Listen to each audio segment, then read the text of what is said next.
Alhamdulillahi Rabbil Alamin. Wassalatu wassalamu ala ashrafil anbiya'i wal mursalin. Wa ala alihi wa sahbihi ajma'in. Asyhadu an la ilaha illallah wahdahu la syarika lah. Asyhadu anna Muhammadan abduhu wa rasuluh. Sallallahu alaihi wa ala alihi wa sahbihi wa man tabi'ahum bi ihsanin ila yaumiddin. Sallama tasliman katsira. Ya ayyuhalladzina amanu taqullaha haqqa tuqatih wa la tamutunna illa wa antum muslimun. Ya ayyuhan nasu taqu rabbakumul ladzi khalaqakum min nafsin wahidah wa khalaqa minha zawjaha wa batha minhuma rijalan katsiran wa nisaa'a wattaqullaha alladzi tasaaluna bihi wal arham innallaha kana 'alaikum raqiba. Ya ayyuhalladzina amanu taqullaha wa qulu qawlan sadida yuslih lakum a'malakum wa yaghfir lakum dhunubakum wa man yuti'illaha wa rasulahu faqad faza fawzan 'azima. Amma ba'du fa inna asdaqal hadithi kitabullah wa khairal hadi hadi Muhammadin sallallahu alaihi wasallam. Syarrul umuri muhdatsatuha fa inna kulla muhdatsatin bid'ah wa kulla bid'atin dhalalah wa kulla dhalalatin finnar. Saudaraku, saudariku, al-muslimin wal muslimat, al-musyahidin wal musyahidat, dimanapun sekarang Anda berada, rahimani wa rahimakumullah. Pertama-tama sekali, saya mengajak diri saya dan kita semua untuk bersyukur kepada Allah Tabaraka wa Ta'ala atas limpahan rahmat dan nikmat tiada tara, limpahan rahmat dan nikmat tiada terhingga, karunia Allah yang Maha Pengasih, Maha Penyayang, Maha Kuasa. Sadarlah saudaraku, sadarlah saudariku, kalaulah bukan Allah memberikan kepada kita rahmat dan nikmat yang sangat teramat banyak, maka kita bukanlah siapa-siapa. Kalaulah bukan Allah Tabaraka wa Ta'ala mensupport hidup kita dengan aneka ragam rahmat dan nikmat, niscaya kita tidak akan bisa apa-apa. Kita menjadi diri kita yang sekarang karena sudah puluhan tahun bergelimang dengan rahmat dan nikmat Allah. Puluhan tahun diberikan jantung yang sehat, puluhan tahun diberikan paru-paru yang sehat dan oksigen yang ada, puluhan tahun memiliki usus yang sehat, puluhan tahun memiliki tulang yang sehat, puluhan tahun memiliki ginjal dan pankreas yang sehat, puluhan tahun diberi makan, puluhan tahun diberi minum. Tanpa semua itu, pertanyaannya adalah, bisa apa kita? Tanpa semua itu, apa yang bisa kita lakukan? Kesuksesan apa yang bisa kita gapai dan kita raih kalau Allah cabut dari kita salah satu di antara nikmat itu? Kita menjadi diri kita yang sekarang karena sudah puluhan tahun menggunakan mata, puluhan tahun menggunakan telinga, puluhan tahun menggunakan lisan, puluhan tahun menggunakan kaki dan tangan. Namun sering sekali seorang hamba yang tidak mengerti agama atau kurang mengerti agama, tak merasakan bahwa kesuksesan dirinya Karena Allah telah mensupportnya dengan aneka ragam rahmat dan nikmat luar biasa. Dan dia merasa kesuksesan dirinya itu adalah karena dirinya. Karena kerja kerasnya. Karena kepiawaiannya. Karena ilmu manajemennya. Karena keahlian dan keahlian yang dia miliki. Semua itu nihil kalau Allah tidak memberikan kepada kita curahan rahmat dan nikmat yang tadi kita sebutkan satu persatu. Oleh karena itu merupakan sebuah kewajiban yang amat teramat wajib bersyukur kepada Allah, berterima kasih kepadanya. Dan jangan pernah kita sombong kepada Allah. Camkan baik-baik saudaraku, saudariku di hatimu. Jangan pernah sombong kepada Allah. Negeri di mana antum sebutkan tadi, negeri manusia-manusia sombong kepada Allah.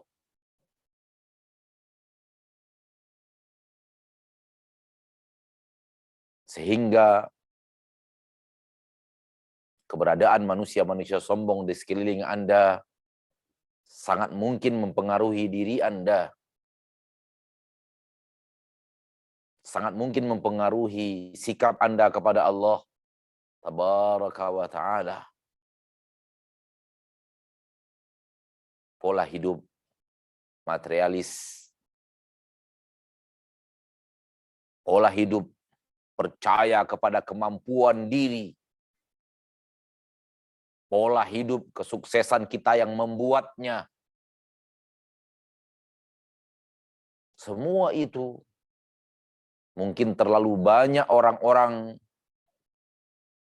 seperti itu dengan sifat itu di sekitar Anda. Berbaur dengan dirimu. Berbicara, bercakap-cakap dengan Anda. Sehingga mengeluarkan kata-kata yang bisa masuk ke hatimu melalui telingamu. Sehingga mempengaruhi hati itu.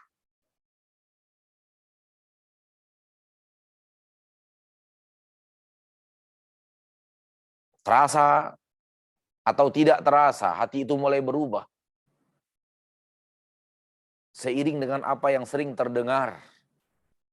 Seiring dengan apa yang sering terlihat. Seiring dengan filosofi kehidupan orang-orang di sekitar. Dan manusia dengan tabiat kehidupannya adalah manusia yang mempengaruhi dan dipengaruhi. Apa yang ada padanya mempengaruhi orang sekitarnya. Dan apa yang ada di sekitarnya mempengaruhi dirinya. Maka mawaslah. Berhati-hatilah. Hidup hanya sebentar. Sebentar lagi kiamat.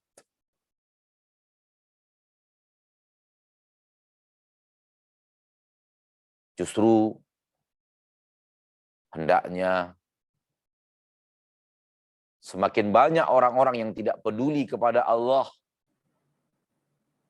karena merasa mampu, merasa bisa, merasa berkuasa. Semakin membuat Anda harusnya dekat kepada Allah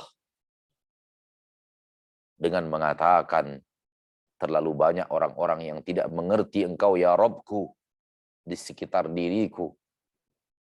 Dan jadikan aku orang yang tahu siapa dirimu. Orang yang tahu siapa Engkau. Dan aku sadar siapa diriku yang sebenarnya. Jaga aku ya Rabbku dari pengaruh jahat orang-orang yang ada di sekitarku. Masuk ke hatiku sengaja atau tidak sengaja, terasa atau tidak serasa. Jadikan aku hambamu yang ingin selalu patuh dan taat kepadamu. Ingin ikut perintah dan laranganmu. Mudah diatur oleh aturan-aturanmu. Tidak sombong. Membusungkan dada kepada manusia. apalagi kepada Engkau, wahai Allah Ta'ala. Jadikan aku hamba yang patuh dan taat, mudah tunduk dan mudah diatur. Menyadari bahwa hidup ini adalah milik-Mu, diriku adalah milik-Mu, semua yang kupunya adalah milik-Mu. Engkau amanahkan kepada aku untuk aku gunakan dalam kehidupanku sebelum Engkau ambil kembali, dan Engkau mintai dariku pertanggungjawaban atas apa yang Kau berikan kepada aku. Tak mudah menjadi manusia seperti ini di negeri yang penuh kaum muslimin dan kaum muslimat, apalagi di negeri yang sedang Anda tempati. Akan tetapi, surga adalah surga. Dimanapun bisa dicari, dimanapun bisa diraih, tempat tidak membatasi, lingkungan tidak mempengaruhi, asal engkau berdiri di atas jalan yang lurus dan benar, dan berjalan di atas kebenaran itu sampai mati. Engkau adalah malaikat dirimu, penolong dirimu untuk selamat dari neraka. Atau engkau adalah setan bagi dirimu, penyeret diri itu ke neraka.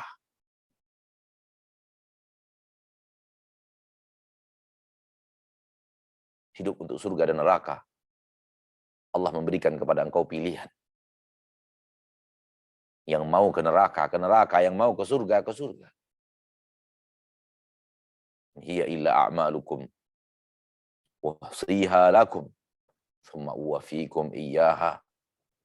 Apa yang kalian terima di akhirat nanti, wahai hamba-hambaku, kata Allah. Apa yang kalian amalkan dalam kehidupan kalian sehari-hari, tak ada yang ditambah, tak ada yang dikurang-kurangi. Husriha lakum thumma uwafikum iyyaha.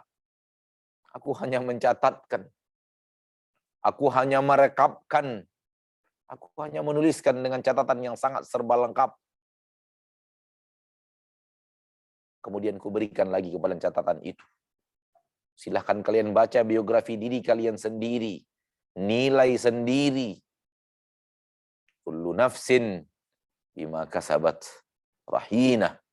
Setiap jiwa akan mempertanggungjawabkan apa yang dia kerjakan masing-masing.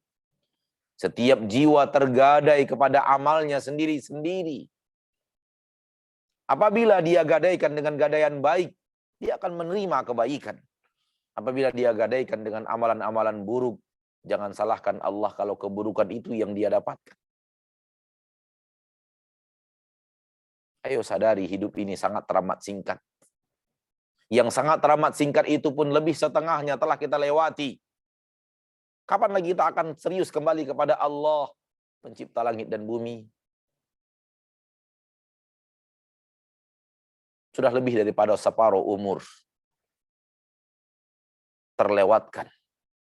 Yang tersisa lebih sedikit daripada yang telah dilewati. Akankah yang tersisa ini masih terus digunakan untuk mencari dan mencari apa yang ada di dunia ini, dan lupa untuk mengumpulkan dan mengumpulkan untuk perjalanan panjang nanti?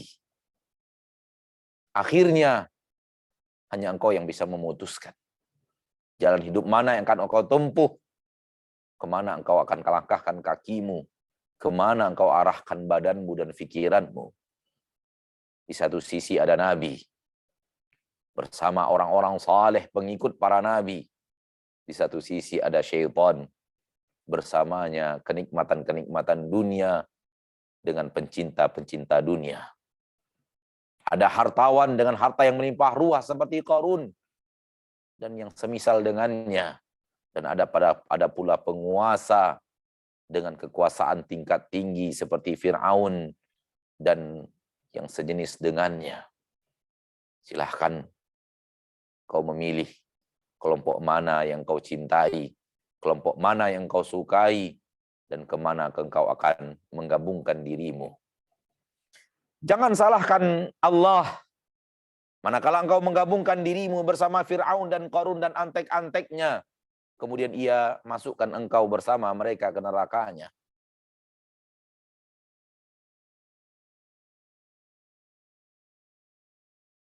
Laha ma kasabat wa 'alaiha maktasabat Setiap jiwa mendapatkan kebaikan dari amalnya sendiri.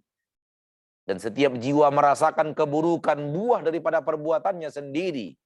Wala yadhlimu rabbuka ahada. Rabbmu telah tidak pernah menzolimi siapapun.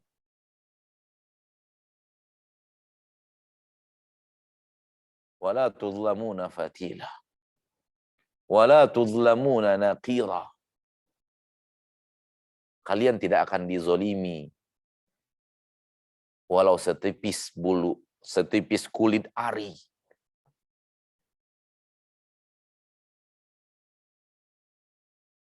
Maka setipis apapun penzoliman, itu mustahil terjadi dari Allah pencipta langit dan bumi kepada kita para hamba yang hidup di bumi. Tak mungkin. Allah tak pernah menzolimi. Allah tak pernah memberikan kepada kita keburukan yang bukan kita pelakunya. Allah tak pernah berikan kita dosa yang bukan kita yang mengerjakannya. Saudaraku, saudariku, kita sedang berada di bulan Sya'ban. Sebentar lagi Ramadan. Dan Ramadan sudah diambang pintu. Sungguh pun demikian, tak ada kepastian kita akan bertemu dengannya. Sungguh pun demikian, walaupun hanya tinggal beberapa hari, tak ada jaminan kita akan memasuki pintu gerbang Ramadan. Kenapa? Allah berfirman, wa ma tadri nafsun mada taksibu ghadan. Setiap jiwa tidak pernah tahu besok apa yang akan terjadi pada dirinya. Besok dia akan mengerjakan apa. Kita hanya tahu yang kita hadapi sekarang. Dan kita ingat apa yang telah kita kerjakan di masa lalu. Namun apa yang akan terjadi di depan, kita tidak tahu.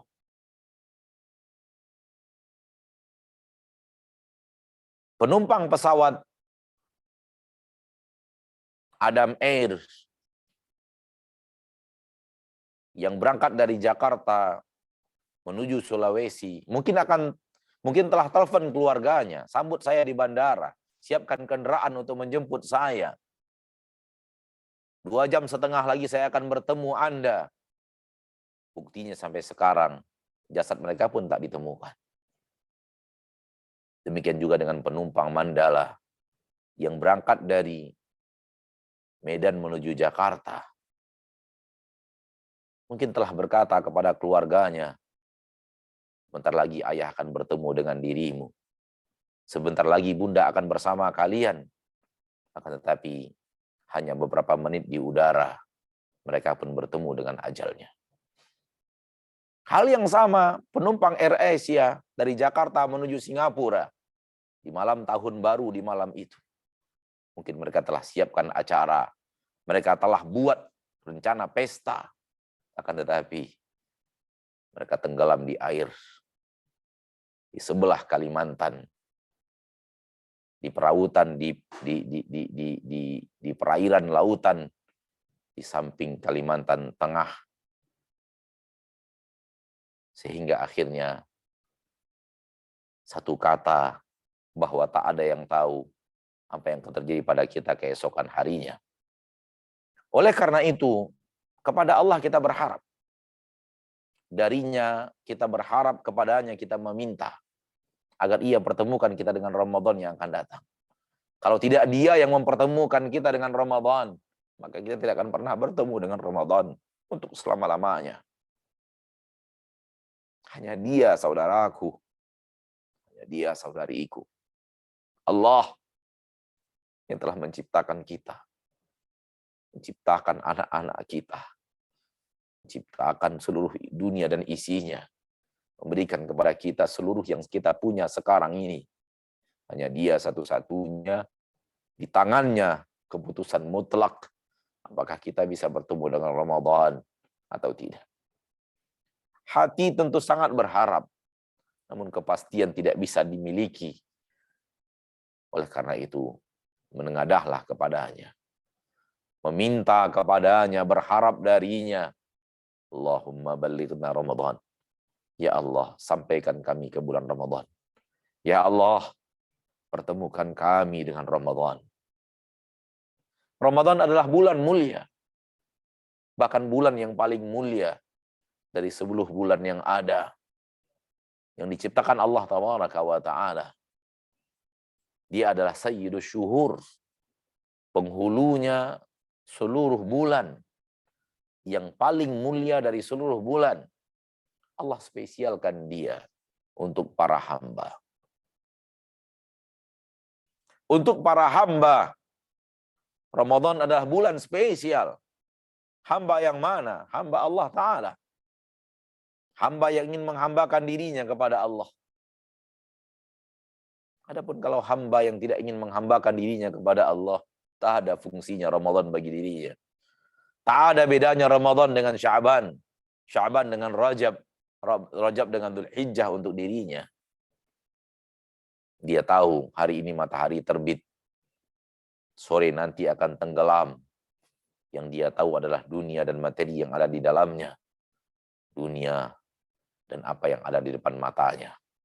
Sedikit pun hati mereka tidak ingin untuk menabung untuk kehidupan akhirat. Maka untuk hamba-hamba yang seperti ini, apa guna Ramadan baginya? Apa fungsi Ramadan baginya? Yang ada dia malah ketawa. Ada apa manusia tidak makan dan tidak minum? Namun kita adalah hamba yang ingin patuh dan taat kepada Allah Subhanahu wa Ta'ala.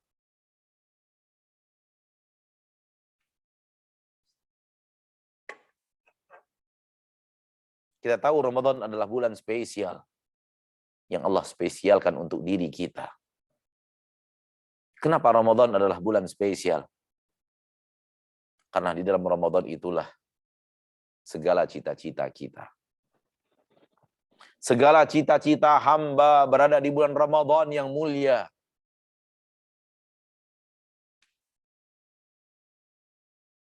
Segala keinginan tertinggi, cita-cita teragung, tujuan hidup kita yang paling tinggi, sangat mungkin kita raih dan kita gapai di bulan Ramadan. Saudaraku, saudariku, bukankah cita-citamu ingin dicintai oleh Allah dan disayangi oleh Allah? Kalau iya, Ramadan adalah jawabannya. Saudaraku, saudariku, bukankah Anda adalah orang yang berdosa dan Anda ingin dosamu dihapus oleh Allah Ta'ala, dimaafkan oleh Allah Sang Pencipta? Kalau iya, maka Ramadan adalah solusinya. Ramadan adalah jawabannya. Saudaraku, saudariku, bukankah engkau ingin pintu surga terbuka untukmu? Pintu neraka ditutup darimu? Kalau memang iya, Ramadan adalah solusinya.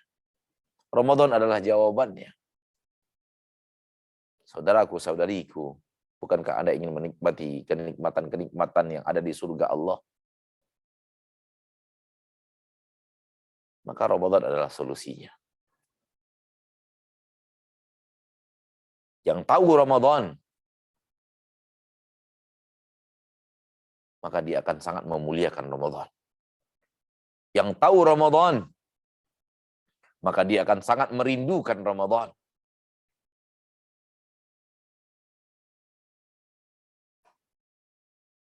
Apabila seorang muslim dan muslimah ditanya, apa kewajiban Anda di bulan Ramadan? Dia bisa menjawab, oh, saya diwajibkan Allah untuk berpuasa.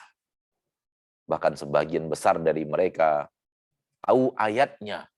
Allah berfirman di dalam Al-Quran surah Al-Baqarah ayat 183, ya ayyuhalladzina amanu kutiba alaikumus siyamu kama kutiba alal ladzina min qablikum la'allakum tattaqun. Hai orang-orang yang beriman, diwajibkan kepada kalian berpuasa sebagaimana diwajibkan kepada orang-orang sebelum kalian, la'allakum tattaqun, mudah-mudahan kalian menjadi orang yang bertakwa. Akan tetapi, sayang 1000 kali sayang. Akan tetapi, sayang 1.000.000 kali sayang. Banyak orang yang hafal ayat ini, namun tak mengerti artinya. Mereka hanya mengerti terjemahannya, artinya tak mengerti. Atau mungkin kalimat lain saya mengatakan mereka hanya mengerti artinya, akan tapi kandungan maknanya tak mereka pahami.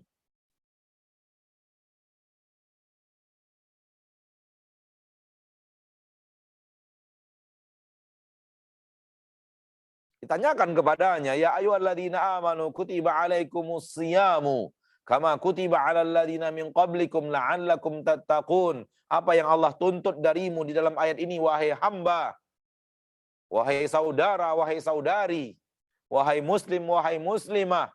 Mereka berkata, Allah menyuruh saya berpuasa. Puasa apa yang Allah perintahkan kepadamu? Allah menyuruh saya untuk tidak makan, untuk tidak minum, meninggalkan makanan dan minuman, dimulai dari terbit fajar, waktu masuk sholat subuh, dan berakhir dengan tenggelamnya matahari, waktu masuk sholat maghrib di hari itu. Apakah ini kandungan makna ayat yang Anda tahu? Dia jawab, iya. Apa kandungan makna lainnya? Dia jawab, tidak tahu. Sehingga apa yang Anda pahami dari ayat ini, wahai saudaraku? Dia katakan, itulah yang saya pahami dari kandungan ayat. Ini yang saya katakan, tahu arti, tak tahu makna. Ini yang saya katakan, tahu terjemahan, tak tahu arti.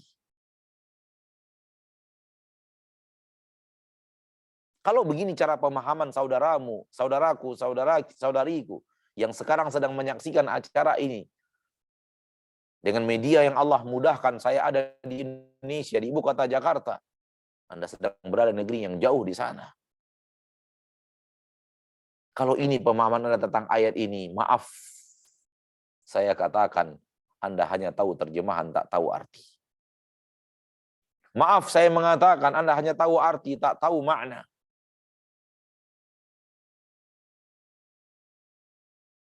Dan ini pemahaman banyak orang tentang ayat ini.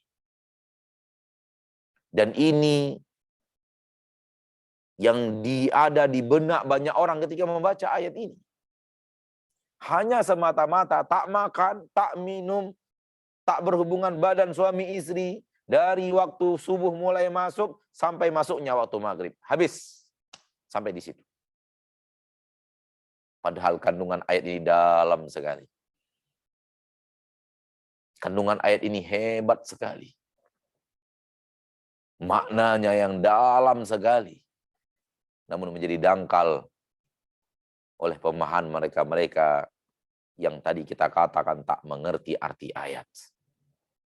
Bersama aku beberapa menit ke depan, bersama saya beberapa menit ke depan, saudaraku, mari kita pahami ayat ini dengan baik, agar nanti kita amalkan dengan baik ketika datang bulan Ramadan.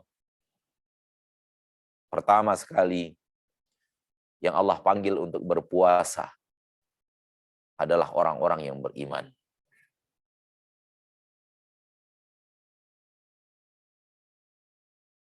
Bukankah di dalam ayat Allah menyeru orang yang beriman?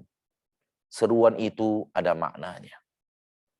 Seruan itu mengandung arti yang dalam. Mengandung makna yang dalam. Ya ayyuhalladzina amanu. Hai orang-orang yang beriman. Ini hilang dari banyak orang-orang yang tadi memaknai ayat hanya berpuasa. Hanya tidak makan dan tidak minum. Dia lupakan ayat seruan panggilan ya ayyuhalladzina amanu. Hai orang-orang yang beriman. Apa koneksinya dengan ayat tadi dan pemahaman tadi? Allah menyuruh Anda berpuasa, tidak makan dan tidak minum dan tidak melakukan hal yang membatalkan puasa, tapi puasanya orang yang beriman. Bukan asal tak makan, asal tak minum. Yang penting tak makan, yang penting tak minum. Bukan. Tapi tak makan dan tak minumnya orang yang beriman.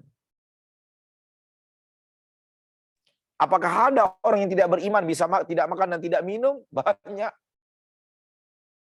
Berserak. Besepah kata orang Melayu.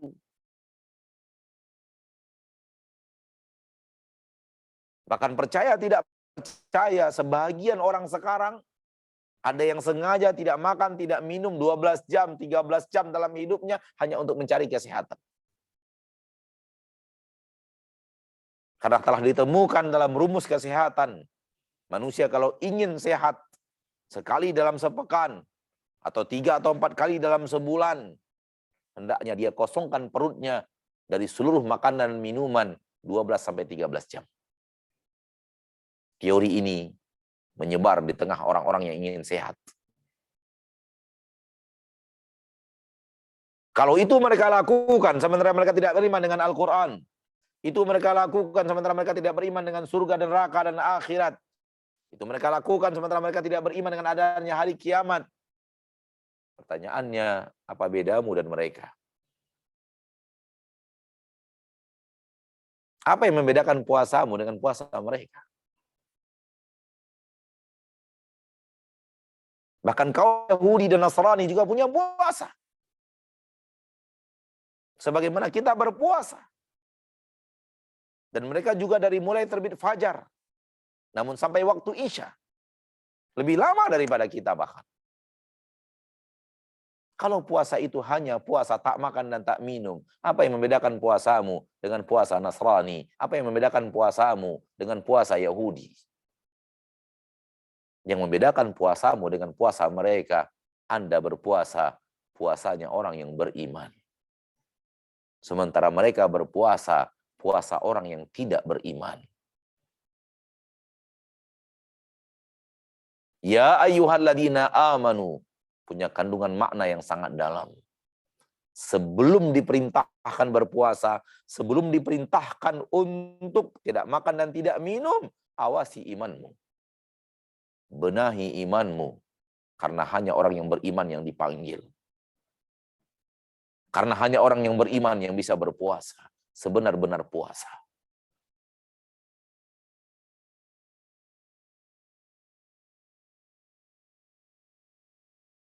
Mungkin Anda akan bertanya, Ustadz, seperti apa puasa orang yang beriman?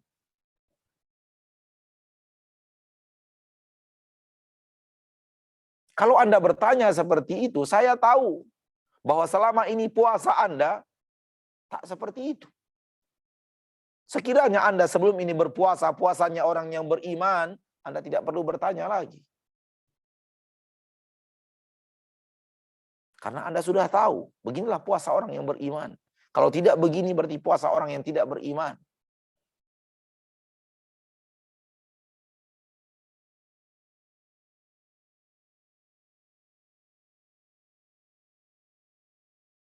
Sebelum saya memasuk kepada bagaimana puasa orang yang beriman, saya ingin memberikan kepada Anda satu ilustrasi atau suatu logika pandangan yang harus Anda ketahui. Suatu bahasan ilmiah yang banyak dilupakan mata orang Islam di zaman kita sekarang.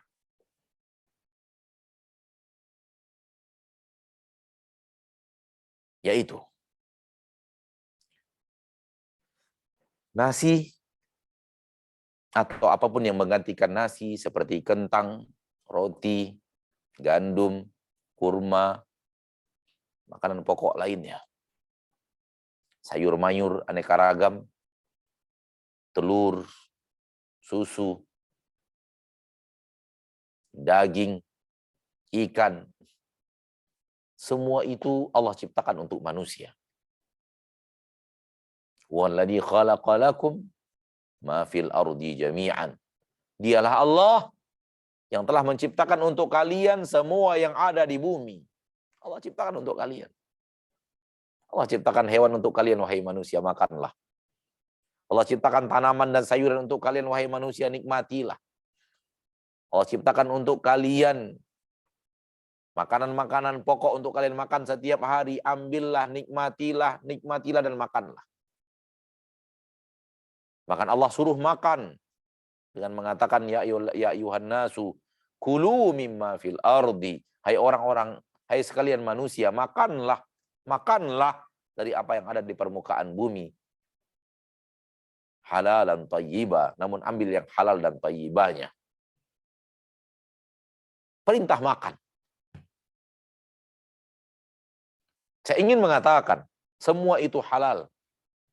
Semua itu disuruh kita bahkan untuk memakannya. Semua itu makanan-makanan yang kita butuhkan dalam hidup kita untuk bertahan hidup. Bahkan kita butuhkan juga untuk kesehatan kita. Seperti buah-buahan dan sayur-sayuran. Semua yang halalan thayyibah, semua yang diperintahkan untuk dimakan dan diizinkan untuk dimakan, semua benda-benda baik itu, semua benda-benda suci itu, semua makanan-makanan halalan thayyibah itu menjadi khabith, menjadi tercela, menjadi suatu barang yang haram di siang Ramadan. Kalau Anda berani makan nasi di bulan Ramadan, siangnya, nasi itu akan membawamu ke neraka.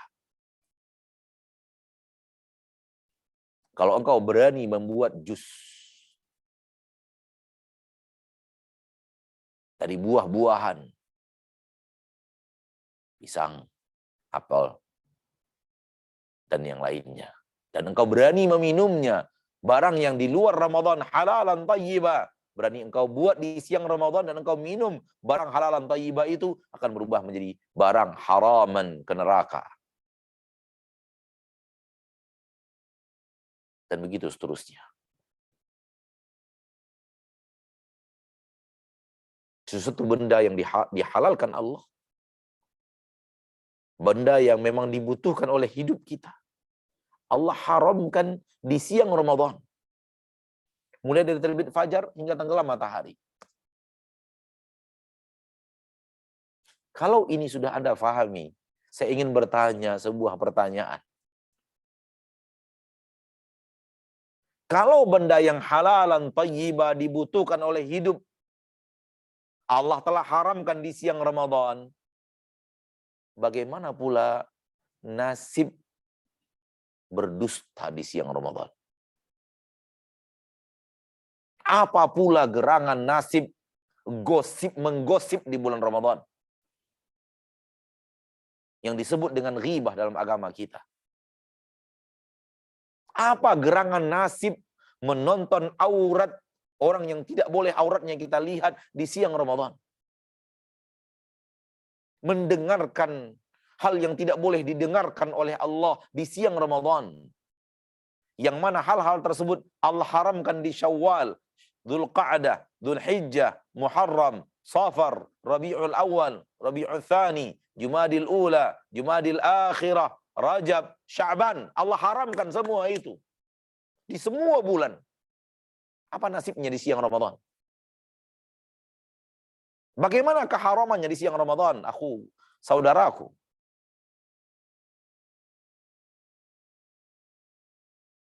Apabila nanas dan pisang, apabila nasi dan gandum, apabila kurma dan jagung, apabila segala jenis sayur-sayuran, aneka ragam jenis daging-dagingan yang halal, Allah haramkan di siang Ramadan. Apa nasib hal-hal yang telah Allah haramkan di luar Ramadan? Apa nasibnya di siang Ramadan?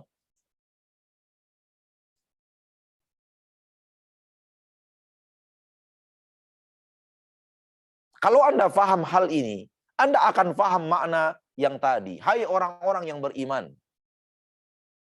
Berarti orang yang beriman tidak hanya menjauhi dirinya dari hal-hal yang halalan thayyibah di luar Ramadan dan haram di siang Ramadan.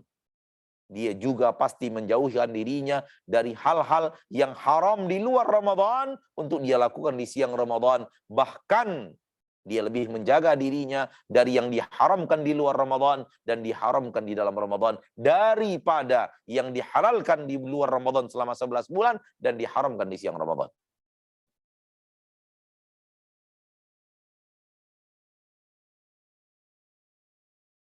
Puasa orang yang beriman adalah puasa yang menjaga dirinya dari keharaman double.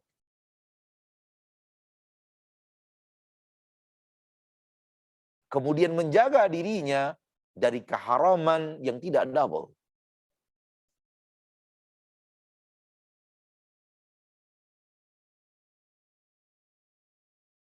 Keharaman double yang mana? Seluruh yang Allah haramkan di luar Ramadan. Allah pasti haramkan di dalam Ramadan. Allah haramkan sepanjang tahun. Tak peduli siang, tak peduli malam, tak peduli pagi dan sore. Asal dilakukan haram. Dan kalau itu dilakukan di siang Ramadan, keharamannya double. Keharamannya berlipat.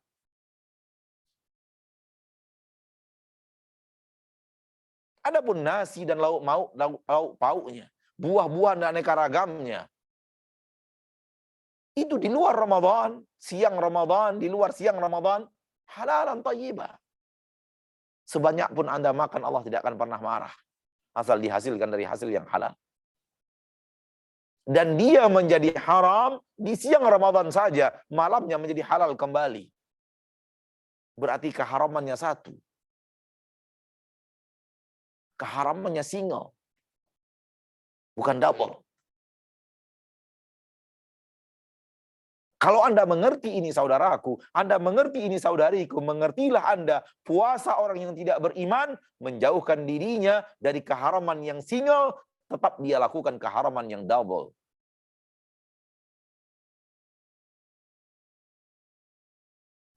Sehingga tidak makan dan tidak minum, hanya sekedar tidak makan dan tidak minum, matanya tidak berhenti dari melakukan maksiat. Lisannya tidak berhenti dari melakukan maksiat. Telinganya tidak berhenti dari melakukan maksiat. Tangannya tidak berhenti dari melakukan maksiat.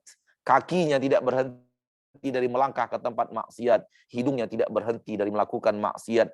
Kulitnya tidak berhenti dari melakukan maksiat. Menyentuh hal yang tidak boleh disentuh.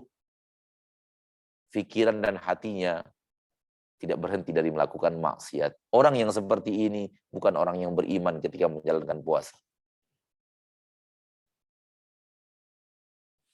Orang yang seperti ini bukanlah orang yang beriman ketika tidak makan dan tidak minum. Yang dipanggil orang yang beriman. Ya ayyuhalladzina amanu. Hai orang-orang yang beriman.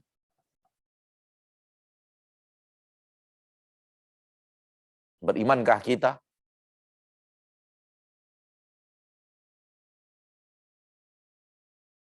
Puasa berimankah namanya? Orang yang tidak makan dan tidak minum, namun lisannya tetap ghibah. Berimankah dia? Puasa berimankah itu? Puasa orang yang berimankah itu? Yang tidak makan dan tidak minum, namun matanya tetap melihat aurat wanita. Dengan syahwatnya, dan tidak berhenti dan menundukkan pandangannya?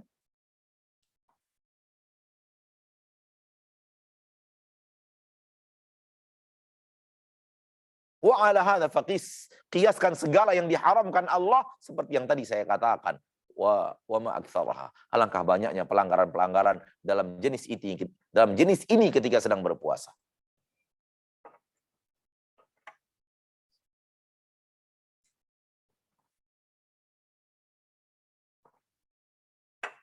Di sini, di negeri kita ini, di Indonesia tercinta ini, amat sangat banyak orang yang berpuasa, puasa orang yang tidak beriman. Nah, itu terlihat nyata. Terlihat jelas.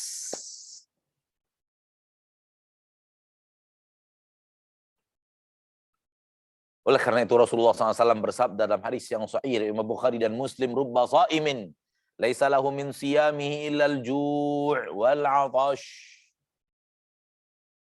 Boleh jadi ada orang yang berpuasa, kata Nabi SAW, namun yang dia dapatkan dari puasanya hanya sekedar dia lapar, hanya sekedar dia haus. Tak dapat apa-apa. Apa yang dia dapatkan? Lapar karena tak makan, haus karena tak minum. Pahalanya mana? Nggak ada. Kenapa nggak ada? Puasa Anda, puasa orang yang tidak beriman. kakak belajar di sekolah. Ya nanti kalau udah. Maka sembari menahan diri dari makan dan minum, tahanlah diri dari seluruh yang maksiat. Ini poin penting, sangat penting, saking pentingnya Allah dahulukan perintahnya sebelum berpuasa, Allah dahulukan dengan kalimat iman. Karena iman memiliki peran utama dalam puasa.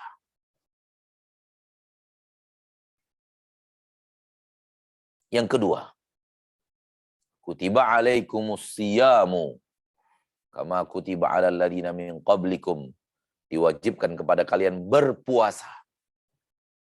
Berpuasa adalah menahan diri dari makan dan minum dan seluruh yang membatalkan puasa dari mulai terbit fajar hingga tenggelam matahari dengan melakukan beberapa poin berikut ini. Pertama, dianjurkan Anda untuk santap sahur.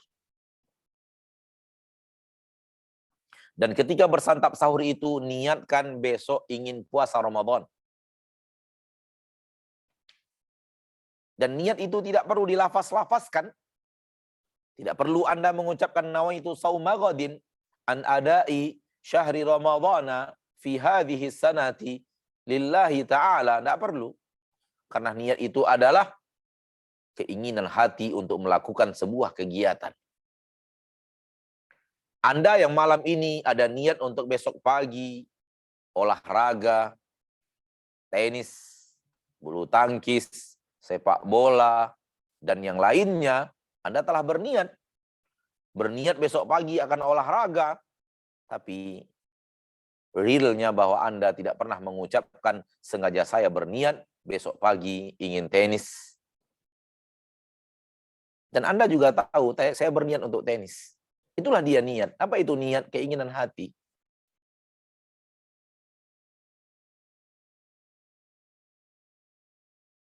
Atau kalau di sana hari ini adalah pagi, mungkin Anda berniat sore nanti Anda akan pergi ke restoran A, makan sesuatu di sana, makanan-makanan yang Anda sukai, atau Anda akan membawa keluarga Anda untuk duduk di sebuah tempat, menikmati keindahan alam sambil sembari duduk, membawa makanan dari rumah, bercengkrama, suami, istri, dan keluarga.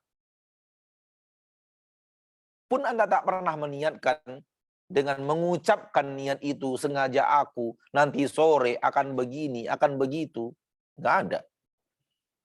Fahamlah Anda bahwa niat itu adalah gerakan hati mau ngapain. Sehingga niat itu pekerjaan hati dan bukan pekerjaan lidah. Ketika Anda santap sahur dan ada niat untuk berpuasa besok, santap sahur itu afdolnya mendekati waktu adzan. Semakin dekat dengan waktu adzan, dia semakin afdol. Kalau sudah berkumandang adzan terdengar, ternyata gelas sudah dipegang di tangan mau diminum, kata Nabi, minum saja dulu. Ambil hajatmu dari gelas itu dan minum. Baru letakkan kembali. Boleh. Dan hadisnya sahih. Sehingga tidak ada yang namanya wajib imsakiyah, itu tidak ada.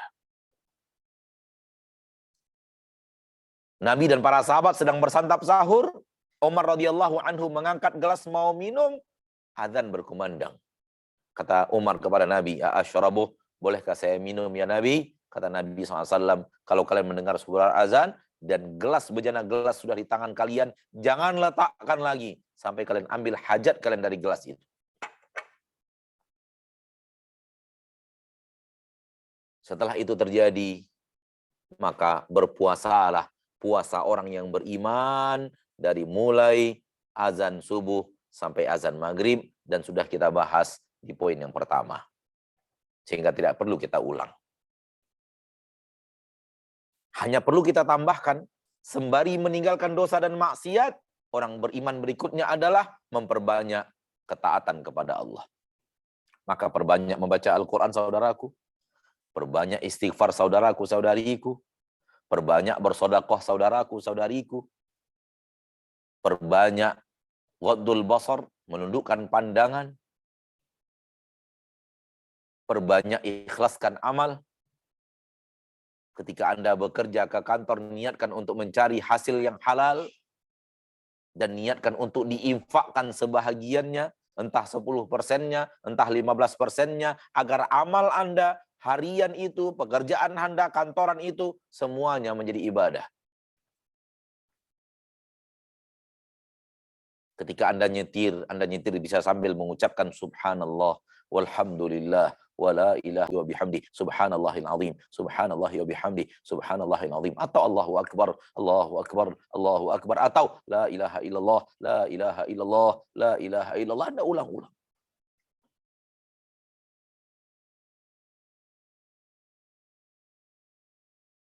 Astaghfirullahal azim, astaghfirullahal azim wa atubu ilaih. Astaghfirullahal azim wa atubu ilaih. Ulang.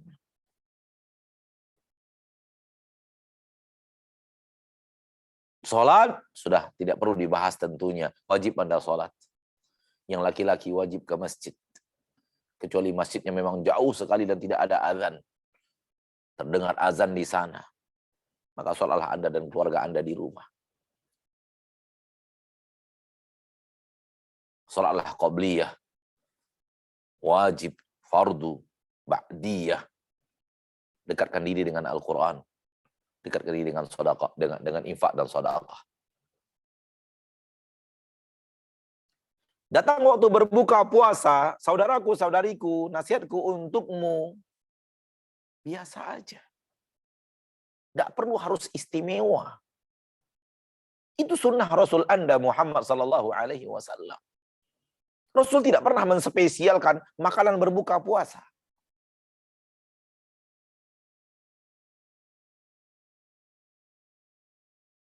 Puasa bagi hari-hari lain.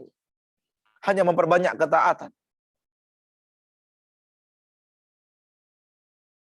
Adapun menjaga diri dari maksiat sudah ada di sepanjang tahun, tidak hanya di bulan Ramadan.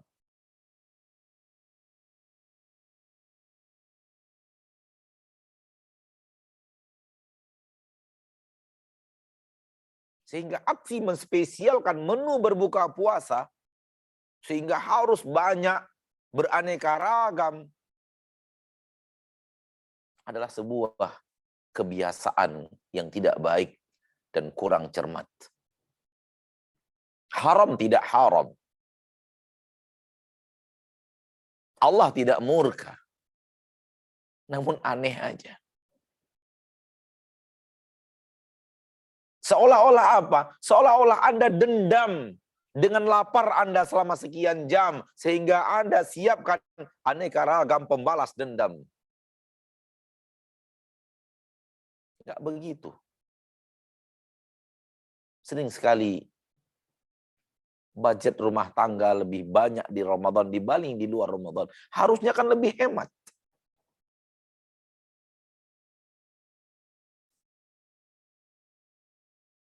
Maka biasakan diri berbuka puasa itu normali aja, biasa aja. Apa yang biasa Anda makan, itulah yang Anda makan. Sunnahnya memang diawali dengan rutab kalau ada. Apa itu rutab? Kurma yang masih basah, masih lembek. Rasul kalau ada kurma rutab, maka beliau makan rutab dulu. Namun kalau tidak ada kurma rutab, maka kurma tamar. Tamar apa? Kurma yang sudah kering. Baru setelah itu minum air. Atau ada makan buah-buahan. Kemudian baca doa berbuka puasa. Zahabal-dhama'u wabtallatil uruqu wa thabatal ajru insyaallah. Setelah itu pergi ke masjid sholat. Setelah pergi ke masjid sholat, pulang baru makan.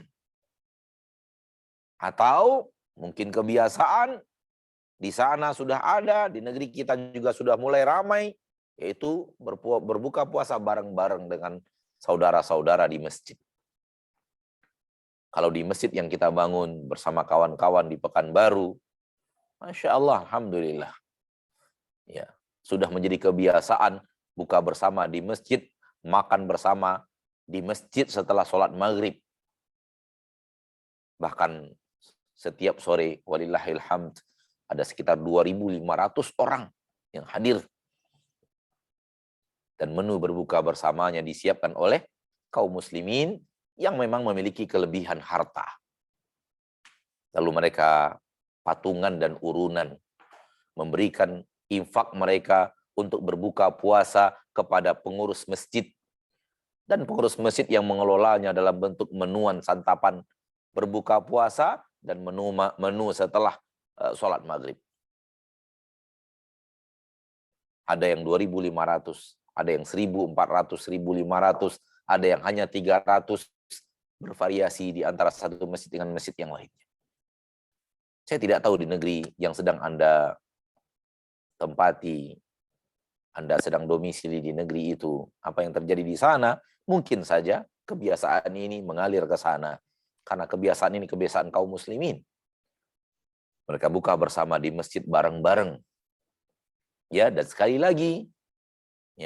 lagi bukan untuk beraneka ragam menu yang indah-indah, beraneka ragam menu yang asyik-asyik, sehingga yang termakan hanya 25% dari menu yang ada, 40% dari menu yang ada, sisanya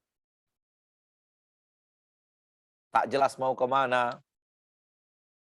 Dan seperti itu terjadi setiap hari, jangan. Di negeri kita, subhanallah, seperti menu-menu masjid yang tadi saya katakan, itu kadang-kadang hidangan untuk 4 orang harus diisi 5 orang. 1 onggok nasi, tambah 1 potong daging, tambah sayur-sayuran, tambah kerupuk. Udah selesai. Menu yang sangat sederhana, namun dimakan bersama, pakai talam bersama, punya keindahan luar biasa.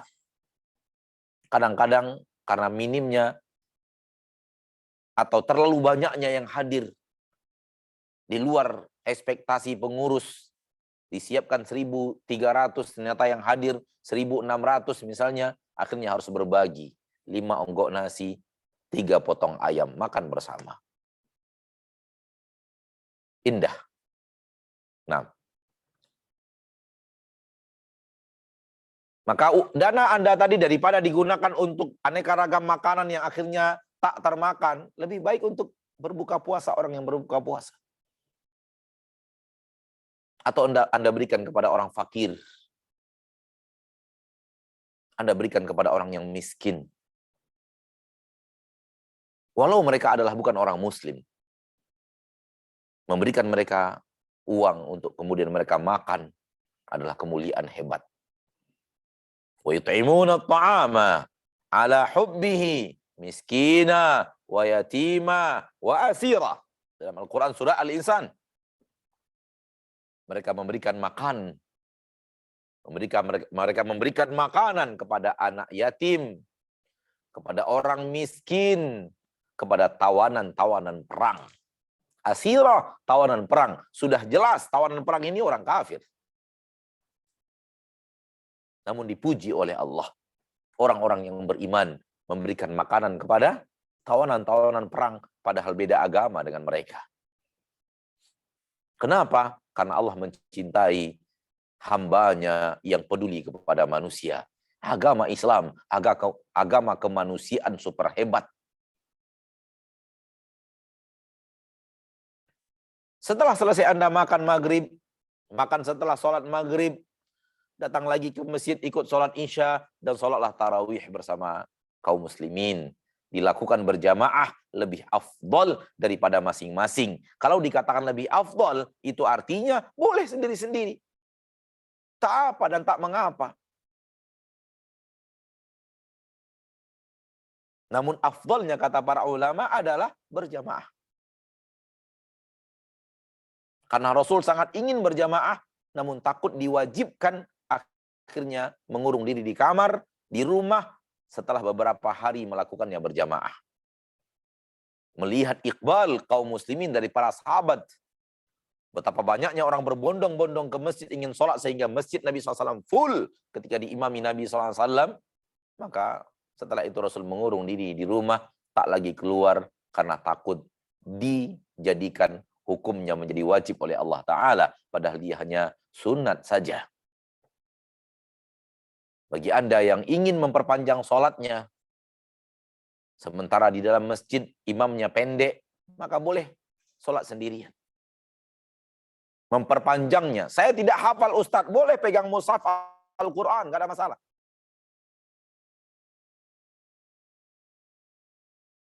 Anda siapkan Al-Quran, terutama Al-Quran saku yang kecil, lalu kemudian Anda bertakbiratul ihram, doa iftitah, membaca Al-Fatihah, kemudian Anda buka Al-Quran, lalu Anda baca. Bismillahirrahmanirrahim.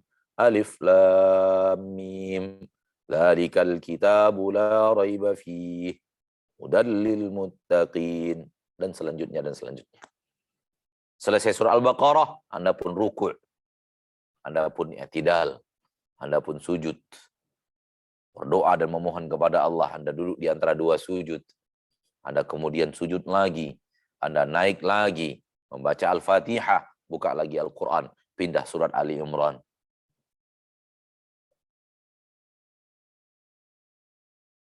Begitu. Boleh. Dan di bulan Ramadan juga perbanyak membaca Al-Quran. Tidak hanya di dalam sholat, di luar sholat juga. Dan sebelum tidur, berzikir kepada Allah. Bangun, kembali sahur, dan lanjutkan seperti yang tadi kita bicarakan. Mudah-mudahan dengan semua itu, la'allakum tattaqun, kalian benar-benar menjadi hamba yang bertakwa. Aplikasi iman di dalam puasa Ramadan, mudah-mudahan memberikan takwa di dalam hati. Kalau takwa sudah masuk ke dalam hati, maka aneka ragam kebaikan akan Allah berikan. Apabila kita membaca Al-Quran, puluhan janji Allah akan berikan kepada orang-orang yang bertakwa. Dan Anda akan dapatkan itu. Kalau Anda berhasil menjadikan Ramadan ini, memasukkan takwa ke dalam hatimu. Saya rasa secara materi cukup sampai sekian dulu. Kita lanjutkan dengan tanya jawab pada kesempatan yang berbahagia ini. Sallallahu wasallam wa baraka wa an'am ala abdihi wa rasulihi Muhammad. Jazakallah khair Ustadz atas paparan materinya. Mudah-mudahan kita bisa ambil manfaat dan satu yang saya mungkin akan garis bawahi aja. Mari kita perbaiki iman kita karena imanlah perintah yang pertama disampaikan atau diberikan kepada Allah sebelum Allah memerintahkan kepada kita perintah puasa sebagaimana dalam surat Al-Baqarah tadi yang sudah disampaikan. Selanjutnya saya persilakan jamaah sekalian untuk bertanya, boleh langsung raise hand, kemudian unmute dan menyampaikan pertanyaan sesuai dengan yang sudah kami sampaikan di awal. Mohon pertanyaannya dibuat seefektif mungkin, nggak usah ceritanya terlalu panjang, jadi kita bisa banyak mengakomodasi pertanyaan. Sambil menunggu Ustadz, saya bacakan yang sudah masuk, insya Allah pertanyaannya. Yang pertama ini ada pertanyaan berhubungan dengan buka puasa bersama. Bagaimana pandangan atau pendapat Ustadz pada pandangan Islam mengenai buka puasa bersama? Yang kadang-kadang itu akan memicu kita berkumpul antara laki dan perempuan, misalnya karena kurangnya tempat dan segala macam. Dan mungkin saya tambahkan sedikit di sini pertanyaan dari saya sambung Ustadz. Bagaimana kalau undangan itu berasal dari orang yang tidak berpuasa atau non-muslim lah kita sebut aja. Halo, Ustaz. Undangan dari orang yang tidak berpuasa? Ya, undangan buka puasanya itu dari orang non-muslim yang membuatkan kita acara, jadi mengumpulkan teman-teman itu untuk berbuka puasa di rumah mereka. Baik. Buka bersama tidak ada perintah khusus baik di dalam Al-Quran ataupun di dalam hadis, dan juga tidak ada larangan baik di dalam Al-Quran ataupun di dalam hadis Sehingga dia kembalinya kepada urf. Kebiasaan di tengah masyarakat. Di sini berlaku kaidah yang selalu disebut oleh para ulama dalam bahasan fikih, al-urfu muhakkamah. Kebiasaan suatu negeri itu punya kekuatan hukum. Allah tidak perintahkan, Allah tidak larang, sehingga dua-duanya boleh, dikerjakan boleh, ditinggal juga tidak mengapa. Disinilah kebiasaan urf, adat istiadat, punya pengaruh dalam kekuatan hukum. Maka membiasakan berbuka puasa adalah kebaikan. Membiasakan buka bersama adalah kebaikan, insyaallah ta'ala. Bukanlah kebid'ahan. Dan tentunya kalau kita ingin kebaikan, jangan lakukan maksiat. Seperti yang tadi ditanyakan, buka bersama tapi campur aduk laki-laki perempuan. Tidak, pisahkan laki-laki, perempuan. Lakukan dari Ramadan ini. Kalau Ramadan sebelumnya belum, lakukan dari Ramadan sekarang. Biasakan kita umat Islam itu laki-laki, wanita-wanita. Karena begitu yang ada dalam agama kita. Wallahu a'lam. Adapun menu berbuka puasa bersama diundang oleh orang yang tidak muslim, wallahu a'lam. Ya, saya tidak berani menjawab. Ya, walaupun saya tahu hukum asalnya boleh makan makanan undangan mereka, asal makanannya halal.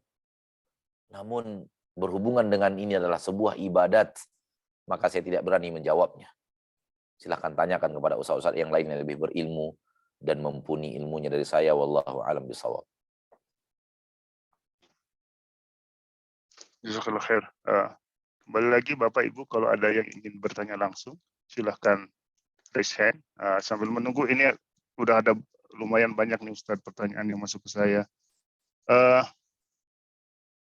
Pertanyaan yang kedua, bolehkah sesekali kita meminta suami itu untuk buka puasa di rumah?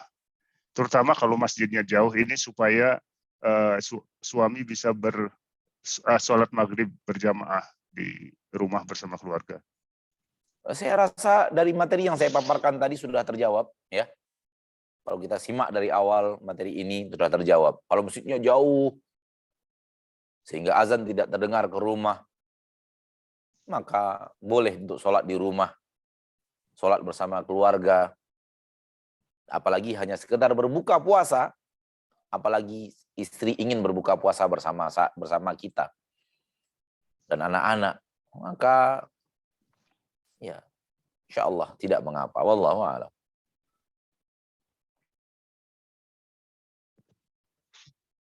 Nah, pertanyaan berikutnya, ini belum ada yang raise hand rupanya. Ghibah dengan keharamannya, Ustaz, apakah itu atau bagaimana dampaknya kepada batal atau tidaknya puasa kita, atau ya? Tidak membatalkan puasa, tapi menggerogoti pahala puasa. Tidak membatalkan puasa, namun menggerogoti pahala puasa. Sehingga orang yang tidak makan dan tidak minum, namun tetap melakukan maksiat, puasanya sah. Maksud puasa sah adalah dia berpuasa, dia tidak melakukan keharaman tidak berpuasa. Dia tidak melakukan maksiat kepada Allah dengan tidak berpuasa. Puasanya sah. Dalam kalimat lain, menggugurkan kewajiban puasa. Namun maksiat yang dia lakukan, ghibah and the gang, itu membuat pahala puasanya hilang. Ketika pahala puasanya hilang, dikarenakan maksiat yang dia lakukan, jadilah dia orang yang puasanya sah, kegugurannya wajib, namun pahalanya nggak ada. Itu yang tadi kita bacakan hadisnya. Rubba sha'imin. Boleh jadi orang yang berpuasa, puasa dia. Tidak batal puasanya. Gugur kewajiban berpuasa yang karena telah berpuasa. Kewajibannya telah tertunaikan karena dia berpuasa. Namun ada pahalanya? Tidak ada. Kenapa tidak ada? Karena tetap melakukan dosa. Maka dosa tadi tidak membatalkan puasa. Tidak berefek kepada batalnya puasa, namun berefek kepada menghilangkan pahala dari puasa itu sendiri. Wallahu a'lam. Mudah-mudahan jawabannya jelas untuk penanya ya. Selanjutnya Ustaz, pertanyaan berikutnya. Sebagaimana yang sudah Ustaz jelaskan tadi bahwa perintah iman keluar dulu sebelum kita berpuasa ya, dari surat Al-Baqarah itu. Kemudian pertanyaan di sini, selama ini kita itu menunggu Ramadan untuk berpuasa dan sebagainya. Cuman menurut menurut penanya, beliau ini belum memahami surat Al-Baqarah sebagaimana yang Ustadz sampaikan atau Ustadz jelaskan dalam paparan materi. Apakah ini mempengaruhi kualitas puasanya, Ustadz? Baik. Pengaruhi atau tidak pengaruhi itu dinilai dari bagaimana mengamalkan Ramadan sebelum ini. Mungkin secara ilmiah tidak terbahas dan tidak tertampilkan dengan maksimal oleh sebagian dai, namun aksi umat Islam dalam berpuasa Ramadan boleh jadi telah berpuasa dengan puasa orang yang beriman. Maka kualitas puasanya masih bagus. Yang kita khawatirkan tadi, sehingga kita ingatkan, adalah kebiasaan di tengah kaum muslimin yang berpuasa bukan berpuasa orang yang beriman. Hanya puasa, mohon maaf, kami mengatakannya puasa awamers. Puasanya orang awam. Tak makan, tak minum, namun tak berhenti melihat yang haram. Tak makan, tak minum, namun tetap berbicara yang haram. Tak makan, tak minum, tapi tetap nongkrong di tempat yang haram. Tak makan, tak minum, bahkan tidak sholat. Tak makan, tak minum, bahkan duduk terus bercerita dengan cerita-cerita yang penuh dosa. Jadi kualitas puasa itu kembali kepada pengamalan individu. Namun orang yang mengerti ayat ini, sangat-sangat mengerti ayat ini, insya Allah pengertiannya terhadap ayat ini akan mempengaruhi puasanya insya Allah ke depan. Oleh karena itu, kita tampilkan ini pada nasihat yang dimintakan kepada kita, nasihat tentang bagaimana kita akan berpuasa di bulan Ramadan yang akan datang. Semoga bermanfaat. Wallahu a'lam. Jazakallah khair. Pertanyaan berikutnya, Ustaz. Ini ada dua pertanyaan akan saya gabung jadi satu, kebetulan berhubungan. Yang pertama adalah, ini berkaitan dengan mengqadha puasa. Yang pertama adalah, kalau dahulu kita sebelum faham dengan aturan ajaran Islam lah, sebelum kita berhijrah dalam tanda kutip, kita pernah melakukan hubungan suami istri di bulan Ramadan sebelum kita faham hukumnya, dan sekarang kita sudah faham. Apakah apa yang harus dilakukan pada dasarnya? Apakah kita wajib mengganti sebagaimana kafaratnya sesuai dengan orang yang sudah faham? Dan pertanyaan kedua, apakah hukumnya kita berpuasa Ramadan sebelum mengganti atau mengqadha puasa sebelumnya? Baik. Jawab pertanyaan kedua, saya jadikan pertanyaan pertama, dan pertanyaan pertama saya akan jawab di jawaban yang kedua insyaallah taala. Adapun berpuasa sebelum mengqadha puasa sebelumnya, tidak ada larangan dalam agama kita. Dan tidak ada ancaman khusus dalam agama kita sejauh ilmu saya yang ada. Sehingga kewajiban itu tetap menjadi hutang. Sebagian para ulama mengatakan membayar kafarat, denda, diakibatkan itu. Diakibatkan telah datang Ramadan, namun kewajiban untuk membayar, mengqadha puasa sebelumnya belum dilaksanakan. Sehingga pada Ramadan setelah Ramadan berikutnya, qadha yang belum lama, qadha lama yang belum diqadha, qadha yang baru, dan bayarkan kafarat untuk yang lama yang datang Ramadan namun dia belum diqadha juga, padahal dia hutang sebelumnya. Dan saya secara pribadi hingga saat ini belum menemukan nas yang tegas untuk pembayaran kafarat itu. Sehingga wallahu alam, ya boleh saja, namun termasuk lalai, semoga Allah maafkan. Namun membayar kafarat hingga saat ini saya tidak berani memfatwakannya atau mengatakannya, karena fatwa ulama yang mengatakan bayar kafarat dan denda, saya tidak temukan dalil yang tegas secara pribadi sampai saat ini akan perintah itu. Maka yang ada adalah qadha saja. Dan mohon ampun sebanyak-banyaknya kepada Allah karena kita lalai membayar hutang kita kepadanya.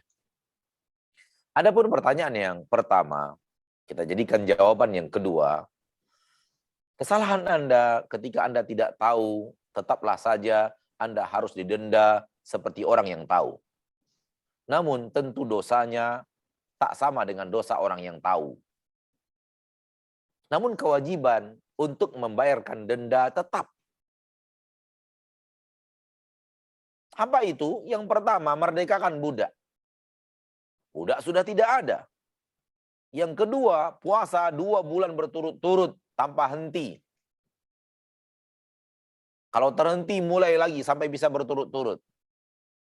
Kalau tak sanggup, maka berikan makan 60 orang miskin. 1 hari setengah sa'. Setengah sa' itu adalah setengah zakat fitri. Kali 60.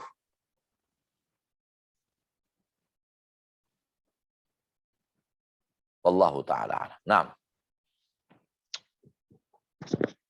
Selanjutnya ada 2 pertanyaan lagi ini. Seandainya kita terlupa atau terlewat ketiduran, Ustaz, untuk bangun sholat, untuk bangun sahur, dan itu sudah saatnya sholat subuh, apakah masih diperbolehkan kita sekedar untuk minum seteguk air? Kemudian dengan kebiasaan ini, karena takut terlupa atau terlewat, terlepas dari bahwa ini tidak dizahirkan niat, Ustaz, ya, bisakah kita menggerakkan hati kita itu untuk berniat begitu sholat, begitu buka puasa, kita insya Allah besok mau puasa gitu, karena takut kelewat waktu sahurnya. Dan ada beberapa, ini yang kedua, ada beberapa doa buka puasa yang mana yang sebenarnya lebih disyariatkan dalam Islam. Apakah yang Allahumma laka sumtu atau yang dhahabat duma'u? Itu dulu, Ustaz. Baik. Niat tadi bisa Anda buat 1 bulan full. Ini malam pertama Ramadan. Besok hari pertama berbuka untuk berpuasa Ramadan. Malam ini niatkan untuk full Ramadan berpuasa insya Allah. Kalau nggak ada halangan. Maka Anda telah punya niat untuk full Ramadan puasa. Adapun malam per malamnya hanya memperkokohnya saja. Bukankah Anda ketika akan datang Ramadan, Anda berniat semua Ramadan ini akan saya puasakan karena dia adalah wajib? Berarti itu sudah niat Anda. Namun malam ini ketika bersantap sahur, dikuatkan lagi niat besok berpuasa. Dan ketika Anda santap sahur, sebenarnya Anda sudah berniat puasa, buktinya santap sahur. Ketika Anda akan tidur setelah sholat tarawih, Anda pasti punya niat besok berpuasa. Maka terlambat pun bangun, nggak ada masalah. Yang tidak boleh itu begini, Pak. Mirip dengan orang berpuasa sunat. Boleh di puasa sunat, tidak boleh di puasa wajib. Apa itu? Tak ada niat berpuasa. Pergi sholat subuh, tak ada niat berpuasa. Baca Al-Quran di masjid, tidak ada niat berpuasa. Bahkan sudah ada ceramah agama 1,5 jam, tidak ada niat berpuasa. Setelah selesai ceramah, ada teman memanggil kita, ada bahasan yang dibahas penting, duduk pula bersama dia 45 menit, tak ada niat berpuasa. Pulang ke rumah 15 menit dalam perjalanan, tak ada niat berpuasa. Sampai di rumah, beraktivitas, mengerjakan pekerjaan kantor, karena kita bekerja dari rumah. Tak ada niat berpuasa, datang jam 12 siang, rasa perut tidak lapar. Lalu ingat, untuk apa saya makan? Saya belum makan apa-apa. Udah saya lanjutkan saja, saya puasa sampai maghrib. Itu boleh untuk sholat sunat. Tak boleh untuk sholat wajib. Boleh untuk puasa sunat. Itu boleh untuk puasa sunat, tak boleh untuk puasa wajib. Jadi niat puasanya nggak ada. Memang nggak ada. Namun qadar Allah, dia sampai jam 12 siang dia merasa tak lapar. Maka dia lanjutkan saja sampai sore berpuasa. Boleh demikian. Karena awalnya tak ada niat berpuasa. Persis Nabi ingin pergi makan pulang. Sampai di rumah ditanya apa yang hendak dimakan. Rasul ingin makan bahkan. Berarti tidak ada niat berpuasa. Kata istrinya, tak ada. Kata Nabi, kalau begitu saya puasa aja sampai sore. Baru ada niat puasanya ketika hendak makan, tidak ada yang mau dimakan. Yang seperti ini boleh di puasa sunat, tak boleh di puasa wajib.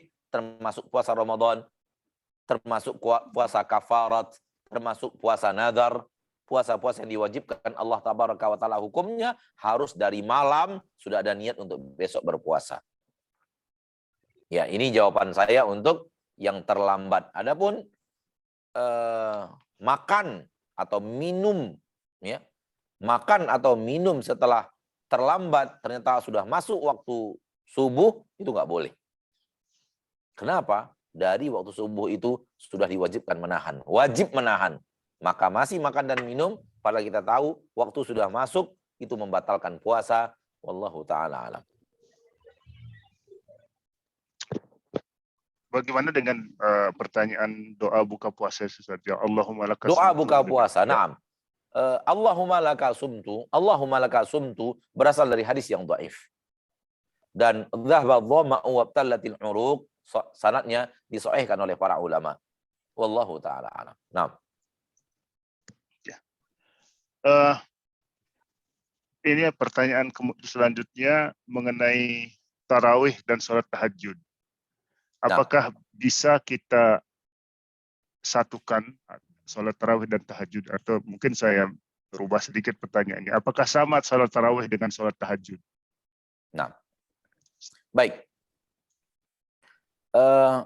Sholat malam, yaitu sholat sunat di malam hari, yang dia tidaklah qabliyah atau ba'diyah isya. Maka semua itu disebut oleh para ulama qiyamul lail, salat pada malam hari.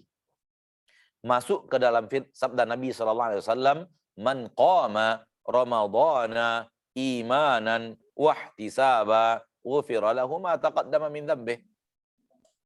Barang siapa yang melakukan qiyam, lihat Nabi mengatakan barang siapa yang melakukan qiyamul lail. Qama ramadhana, dia melakukan qiyamul lail pada bulan Ramadan. Maka sholat malam itu dinamakan sholat qiyam. Penamaannya di luar Ramadan identik dengan tahajud. Dan penamaannya di dalam Ramadan identik dengan tarawih, dan dia sama-sama qiyamul lail. Dia sama-sama qiyamul lail. Maka dia adalah sholat malam yang sama. Di Ramadan namanya tarawih, disebut orang tarawih, dan dia juga adalah tahajud. Dan di luar Ramadan sering dibilang orang tahajud. Namun dia adalah bagian daripada sholat malam, akan tapi jarang disebut orang sebagai sholat tarawih kalau di luar Ramadan. Namun pada dasarnya kedua-duanya adalah ibadah yang sama, yaitu qiyamul lail, sholat menghadap Allah di malam hari, ibadah sunnat. Wallahu ta'ala a'la wa alam bis-shawab. Saya sambung pertanyaan yang barusan Ustaz ya. kan biasanya kita di sini itu habis tarawih stop kalau dalam 10 malam terakhir itu, karena nanti sebelum subuh atau sebelum sahur kita kembali sholat qiyam, sholat tahajud. Itu apakah boleh kita tutup dengan witir dulu pada saat tarawih pertama, atau nanti kita tunggu di saat sholat tahajud yang sebelum sahur itu? Nah, sholat witir barakallahu fikum, afdolnya di akhir sholat malam. Afdolnya. Kalau saya berkata afdolnya, itu artinya kalau tidak penutup sholat malam pun tak apa-apa. Namun afdolnya penutup sholat malam. Seperti saya mengatakan, misalnya, secara hukum syariat saya mengatakan begini, sholat sunat qobliyah ataupun ba'diyah, afdolnya bagi kaum laki-laki di rumah masing-masing, bukan di masjid. Ketika saya mengatakan afdolnya, bukan berarti sholat qobliyah, ba'diyah, kaum laki-laki di masjid itu tidak baik. Baik. Namun afdolnya di rumah. Afdolu salatikum fi buyutikum illal maktubah, kata Nabi SAW. Salat kalian yang paling afdol adalah di rumah kalian masing-masing, kecuali yang wajib. Maka yang afdol adalah di rumah. Kalau ada yang melakukan di masjid, dia juga melakukan kebaikan yang hebat. Demikian juga halnya dengan sholat witir. Afdolnya penutup sholat malam. Setelah sholat malam, maka dia sholat witir, maka setelah itu datanglah waktu sholat subuh. Itu yang afdol. Namun kalau dia lakukan yang baik yang lainnya, namun tidak afdol, tidak mengapa. Setelah sholat tarawih, dia tutup dengan sholat witir. Kemudian dia sholat malam lagi. Namun tak boleh witir lagi. Karena tak boleh ada witir dalam satu malam. Karena sholat witir adalah sholat ganjil malam hari. Dan kalau dilakukan dua, tidak jadi ganjil, jadinya genap. Dan sholat maghrib adalah sholat witirnya, sholat ganjilnya untuk hari-harian, siang, dan malamnya adalah sholat witir. Wallahu a'lam. Jazakallah khair, Ustaz. Pertanyaan berikut ini berkenaan dengan memaksimalkan Ramadan untuk beribadah. Kita tahu kalau ibu-ibu ini kan ada periode menstruasi bulanan, Ustaz. Di saat-saat yang begitu, apa yang mereka bisa kerjakan untuk tetap memaksimalkan bulan Ramadan dan semua pahalanya? Dan yang kedua, bagaimana cara kita menasihati orang tua yang paham bahwa puasa itu wajib tapi enggak puasa? Jazakallah khair. Baik. Para wanita yang haid pada dasarnya boleh melakukan seluruh yang dilakukan oleh orang yang berpuasa. Tak terhalang. Membaca Al-Quran, bersedekah, berzikir. Karena wanita yang haid hanya tidak sholat dan tidak berpuasa. Berarti yang lain boleh. Dan saya merasa aneh sekarang ini, banyak sekali pertanyaan dari kaum wanita, apa yang bisa saya lakukan untuk mendekatkan diri saya kepada Allah di saat bulan Ramadan dan saya sedang haid? Seolah-olah tak ada kesempatan lagi untuk, terlalu sulit untuk mencari kesempatan beribadah dalam keadaan haid. Padahal orang haid itu hanya tidak sholat, tidak puasa, dan tidak melakukan hubungan badan. Selain itu boleh. Apakah ketika Anda tidak sholat, Anda tidak berpuasa, dan tidak boleh berhubungan badan, apakah terhalang untuk ibadah yang aneka ragam yang sangat banyak yang ada dalam agama kita? Tentu tidak.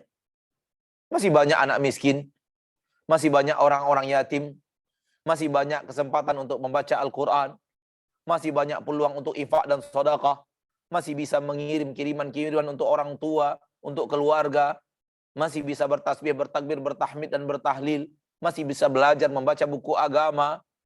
Apa yang menghalangi Anda untuk melakukan semua itu? Bisa membuatkan bukaan puasa untuk orang yang berpuasa, menyiapkan makanan untuk orang yang berpuasa dari harta Anda.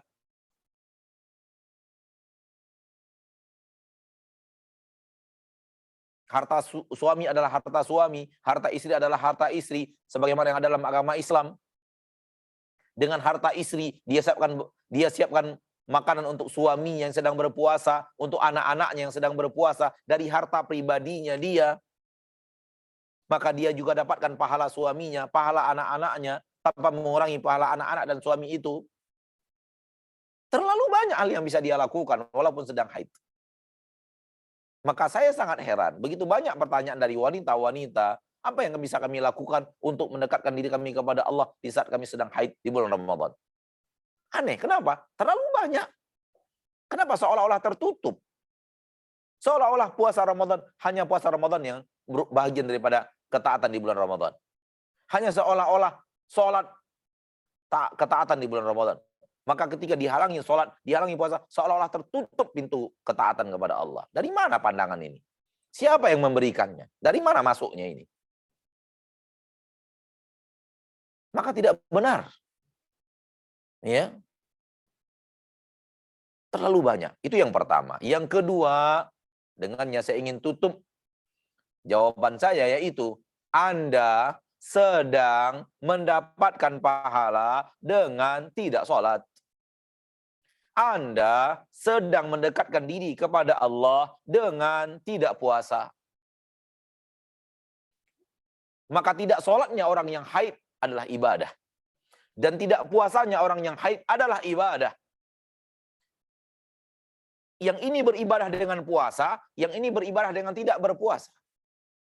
Yang ini beribadah dengan cara sholat, yang ini beribadah dengan cara tidak sholat. Kenapa? Kalau Anda sholat, Anda berbuat maksiat. Kalau Anda berpuasa, Anda berbuat maksiat. Itu artinya apa? Anda tidak sholat, Anda sedang beribadah. Anda tidak berpuasa, Anda sedang beribadah. Tidak beribadahnya Anda, tidak sholatnya Anda adalah ibadah Anda. Tidak puasanya Anda adalah ketaatan dirimu. Engkau sedang mendekatkan dirimu kepada Allah dengan tidak berpuasa dan tidak sholat. Itu yang harus difahami. Kenapa? Anda sedang patuh dan taat. Makna ibadah adalah kepatuhan dan ketaatan. Allah katakan lakukan, kita lakukan. Maka berpuasa adalah ibadah. Allah katakan tinggalkan, Anda tinggalkan. Ketika Anda meninggalkannya, Anda sedang beribadah. Beribadah itu adalah melakukan apa yang Allah perintahkan. Sebagaimana ibadah itu adalah meninggalkan apa yang Allah larang. Maka ibadah ada dua. Ibadah fi'liyah, ibadah tarkiyah. Ibadah mengerjakan sesuatu yang diperintahkan untuk dikerjakan. Ibadah meninggalkan sesuatu yang harus ditinggalkan. Yang diperintahkan untuk ditinggalkan. Maka tidak semua. Maka jangan difahami ketika Anda tidak sholat, Anda tidak beribadah. Anda beribadah kepada Allah dengan tidak sholat. Anda mendekatkan dirimu kepada Allah dengan tidak berpuasa. Dengan itu, yang berpuasa sedang beribadah, Anda pun sedang beribadah. Wallahu a'lam. Jazakallah khair. Masih ada ini pertanyaan Ustadz. Nah. Bagaimana caranya kita untuk mempertahankan semangat kita? Kalau lagi halakah begini kan biasanya semangat tuh tinggi, Ustaz. Semua mau kita kerjain, berencana semua kita bikin, nanti pada saatnya ini sering lepaslah, sering lalai, nggak terjadi, rencana-rencana itu nggak terjadi. Apa ya tipsnya, Ustaz? Duduk di halaqah seperti ini dari zamannya para sahabat disebut adalah majelis penambah iman. Umar berkata, ta'al najlis nazdat imana. Mari kemari, duduk kita dulu, kita tambah iman kita. Maka hal yang sangat wajar, manakala kita sedang bermajlis seperti ini, keimanan kita naik. Semangat kita naik. Oleh karena itu, anjurannya rajin bermajlis taklim. Rajin meminta nasihat. Rajin duduk di depan orang-orang alim. Rajin duduk untuk saling tawasi bil haq. Kenapa? Karena sering duduk itu akan sering menambahkan keimanan, meningkatkan keimanan. Dan ini terjadi di zaman para sahabat. Ketika sudah mulai jauh dari majelis ta'lim, berkurang dia. Dan itu terjadi juga bahkan di tengah para sahabat. Bukan kita aja. Karena kita adalah manusia, para sahabat juga manusia. Seorang sahabat datang kepada Abu Bakar dan berkata, "Ya Abu Bakar, qad nafaqa Hanzalah." Wahai Abu Bakar, saya Hanzalah sudah menjadi orang munafik kayaknya. Kata Abu Bakar, wa ma dzalika ya Hanzalah? Apa itu wahai Hanzalah? Kenapa engkau mengatakan dirimu adalah orang munafik?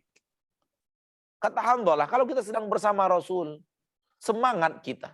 Ingat kita surga dan neraka, khusyuk kita. Nangis kita ya Abu Bakar. Namun semua itu hilang di saat kita kembali ke kebun-kebun kita.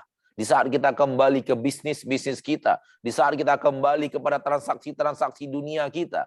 Di saat kita sedang berniaga, hilang semua itu. Saya merasa ini adalah bagian daripada kemunafikan. Apa kata Abu Bakar kepada Hanzalah radhiyallahu anhu? Wallahi wahai Allah, demi Allah wahai Allah, apa yang kau rasakan juga aku rasakan. Mari kita tanyakan kepada Rasulullah Shallallahu Alaihi Wasallam.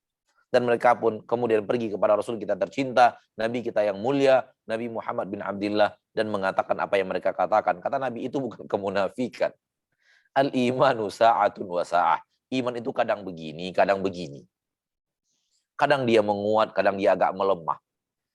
Menguat karena ada faktor-faktor penguatnya, melemah karena ada faktor-faktor melemahkannya. Namun ketika lemah, jangan berbuat maksiat. Kalau berbuat maksiat bukan lemah lagi dia. Keropos namanya. Bolong namanya iman itu. Bukan melemah. Ya. Maka wajar saja apa yang Anda rasakan, itu juga saya rasakan. Itu juga dirasakan oleh semua orang.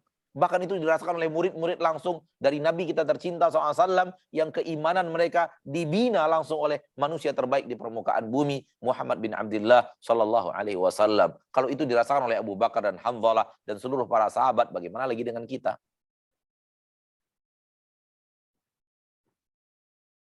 Nasihat saya adalah belajarlah untuk beramal. Belajarlah untuk beramal. Jangan belajar, jangan terbiasa bertekad untuk beramal. Karena bertekad untuk beramal itu sangat gampang dipatahkan iblis. Hanya sekedar ingin bertekad, ingin beramal. Saya ingin begini Saya besok ingin begini Saya mulai Ramadan besok ingin begini Itu hanya ketika majelis taklim. Selesai majelis taklim, masuk kita kepada dunia makan-makan setelah majelis taklim, makan-makan habis, semangat tadi habis lagi deh. Terkuras oleh makanan enak yang sedang tadi dimakan tadi. Oh, belinya di mana? Restoran mana? Chefnya siapa? Chefnya siapa? Dari mana datangnya? Dikirim dari Surabayanya kapan? Udah. Pembicaraan-pembicaraan itu membuat kita lupa lagi apa yang tadi kita tekadkan. Maka yang harus kita lakukan adalah belajar beramal. Apa itu belajar beramal? Belajar mengkontinukan amal. Contoh, mulai malam ini, lakukanlah baca Al-Quran. 2 halaman. Malam besok, 2 halaman lagi. 2 halaman besok, 2 halaman lagi. Sebelum besok tidur, 2 halaman lagi. 2 halaman, 2 halaman, 2 halaman, 2 setiap malam. Itu namanya belajar beramal.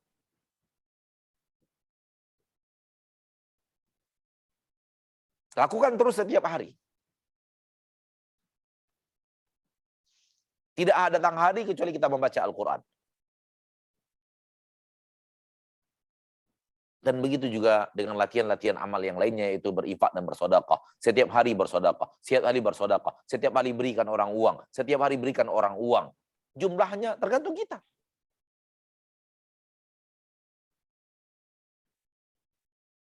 Dan rutinkan itu terus dan terus. Kalau setiap hari Anda berinfak $1, berinfak terus setiap hari $1, $1.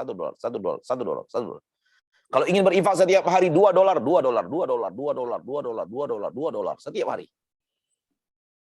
Kadang-kadang boleh dilebihkan $5, $10. Namun lakukan terus setiap hari. Ini namanya belajar beramal.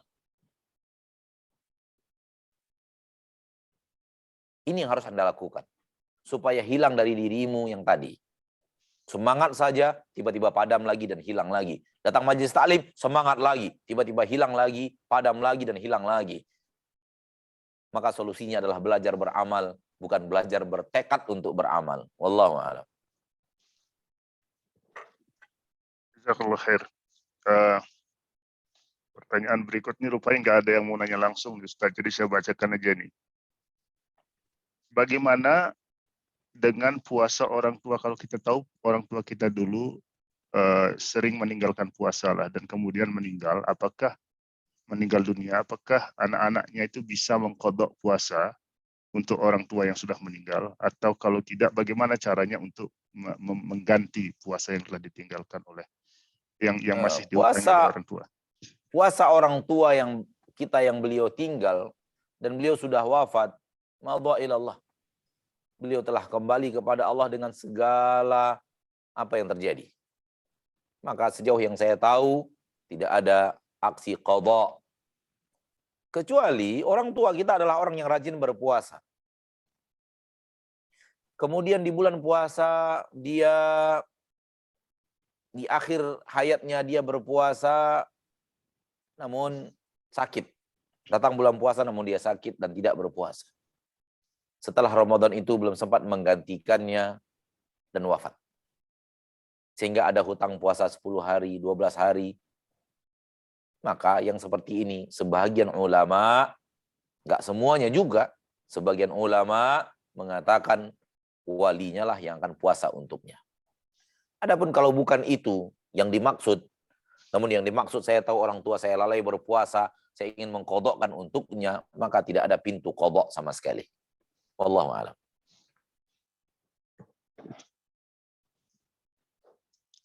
Oke, ini insya Allah satu pertanyaan terakhir. Apakah adanya rasa sedih karena tidak bisa melaksanakan suatu ketaatan itu dapat menghadirkan pahala buat orang tersebut? Misalnya ada orang yang punya gangguan pita suara atau tidak bisa membaca Al-Quran, kemudian yang bisa cuman membaca terjemahan dan sejenisnya. Fadhal Ustaz. Wallahu ta'ala alam. Setiap kelemahan Allah akan berikan kelebihan. Allah itu maha adil. Dan di antara yang kita lihat dari keadilannya di alam semesta, bahwa setiap hamba Allah berikan kelebihan. Kalau kekurangannya di sini, maka kelebihannya di sini. Kalau kekurangannya di sini, maka kelebihannya di sini. Maka untukmu saudaraku, yang punya problem di pita suara, Anda pasti punya kelebihan yang bisa Anda gunakan. Mungkin Anda punya kelebihan waktu. Gunakan waktumu untuk ibadah dan taat kepada Allah. Anda mungkin punya kelebihan harta. Maka gunakan hartamu untuk berpacu dalam menjalankan ketaatan kepada Allah.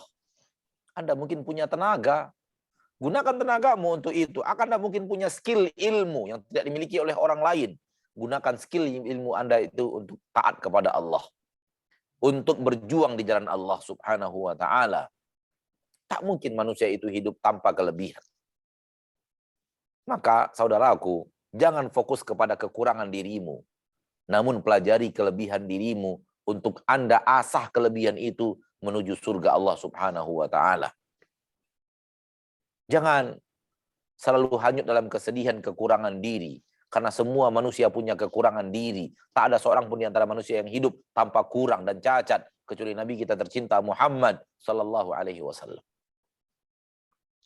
Kalau Anda bicara ada kekurangan, saya juga mengatakan saya punya kekurangan. Siapa manusia hidup tanpa kekurangan? Ada kekurangan, ada kekeliruan.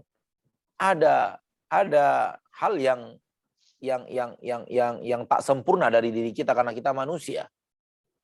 Dan kesempurnaan kita itulah kesempurnaan kita. Karena kalau kita sempurna namanya malaikat bukan manusia. Disebabkan kita tidak sempurna, kitalah manusia. Karena nggak ada manusia yang sempurna itu. Manusia zaman sekarang maksudnya yang hidup di zaman kita sekarang tak seorang pun yang sempurna. Maka ketidaksempurnaan Anda adalah kesempurnaan Anda. Kalau bisa dipahami apa yang saya katakan. Karena kalau Anda hidup tidak ada kekurangan sempurna semuanya, berarti Anda bukan manusia. Karena Anda manusia, maka Anda punya kekurangan. Punya cacat dan kekurangan. Hidup kita ini ada plus dan ada minus. Jangan terbiasa melihat minusnya, terbiasakan melihat plusnya untuk jadikan sarana ketaatan kepada Allah Subhanahu wa taala. Anda sedih, maka itu kebaikan untukmu. Namun apakah selalu mendatangkan pahala? Allahu a'lam, enggak tahu saya. Yang ada adalah tekad untuk beramal, itu yang mendatangkan amal. Namun sedih Anda tak tahu. Semoga ini bermanfaat. Sampai di sini pertemuan kita pada kesempatan yang berbahagia ini. Semoga Allah Tabaraka wa taala benar-benar pertemukan kita dengan Ramadan dan kita benar-benar melakukan Ramadan dengan penuh keimanan. Dan semoga berakhirnya Ramadan nanti kita Allah bariskan di dalam barisan orang-orang yang bertakwa. Subhanakallahumma wa bihamdika asyhadu an la ilaha illa anta astaghfiruka wa atubu ilaik. Assalamualaikum warahmatullahi wabarakatuh. Waalaikumsalam warahmatullahi wabarakatuh. Jazakallahu khair Ustaz Maududi atas waktu untuk memberikan kita membagi ilmu dan menjawab semua pertanyaan yang disampaikan oleh jamaah. Dan mudah-mudahan ini akan memberikan bekal kepada kita untuk menghadapi Ramadan yang berikutnya. Sebelum saya tutup, saya ingin sampaikan jazakumullahu khairan kepada rekan-rekan jamaah dari berbagai macam state ini yang setelah saya lihatnya ada dari Washington, New York, New Jersey, Tennessee, kemudian ada dari North Carolina, California, Maryland, Kanada tentunya, Colorado. Mudah-mudahan pertemuan kita kali ini menjadi sarana bagi kita untuk semakin mempererat ukhuwah Islamiyah kita, terutama buat kita yang tinggal di Amerika dan Kanada, dan insya Allah pertemuan kita kali ini mendapatkan rahmat dari Allah Subhanahu wa taala. Selanjutnya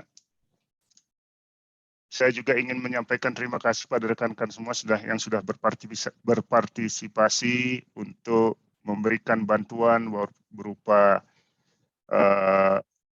sumbang pikiran, dana, dan sebagainya untuk bisa berlangsungnya acara kita. Dan insya Allah ini akan menjadi kajian rutin yang akan diorganisir oleh rekan-rekan di Amerika dan Amerika Kanada mengaji.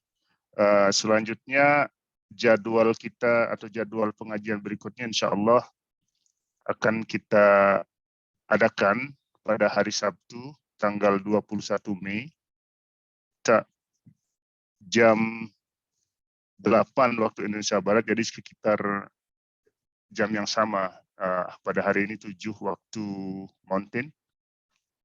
Dan insya Allah akan diisi oleh Ustadz Rizal Yuliar Putrananda Hafizahullahu Ta'ala. Komunikasi lebih lengkapnya insya Allah akan kita bagikan setelah semakin dekat dengan hari hanya atau tanggal 21 Mei 2022 yang akan datang. Untuk mungkin bisa dibantu untuk share screen kalau ada yang ingin memberikan bantuan secara finansial untuk mendanai berlangsungnya dakwah kita. Mungkin salah satu dari admin bisa bantu share untuk menunjukkan kemana para jamaah yang ingin menyampaikan donasinya. Mbak, Ibu, Bapak. Ya.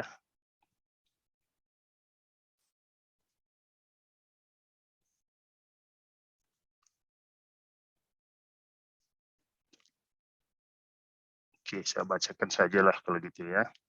Jadi kalau Bapak Ibu jamaah sekalian ada yang ingin berdonasi atau menginfakkan sebagian rezekinya untuk membantu penyelenggaraan dakwah kita ini, bisa disalurkan melalui PayPal atas nama hertiarc@yahoo.com, dan insya Allah dana tersebut akan kita gunakan untuk kegiatan operasional untuk mensupport keberlangsungan acara pengajian Amerika Kanada Mengaji, atau Zelle ke archie.aston.m@yahoo.com. Dan mohon pada saat melakukan pengiriman disertai dengan tulisan atau pesan AMKA Mengaji. Insya Allah dana tersebut akan kita manfaatkan untuk kegiatan operasional pengajian. Demikian Bapak Ibu jamaah sekalian, sekali lagi semoga bermanfaat untuk kita menyambut Ramadan yang tinggal seminggu lagi, dan insya Allah kita akan ketemu pada pengajian berikutnya bulan Mei, dan saya akan tutup dengan doa kafaratul majelis. Subhanakallahumma wa bihamdika asyhadu an la ilaha illa ant astaghfiruka wa atubu ilaik, dan selamat menjalankan ibadah puasa buat semuanya. Assalamualaikum warahmatullahi wabarakatuh.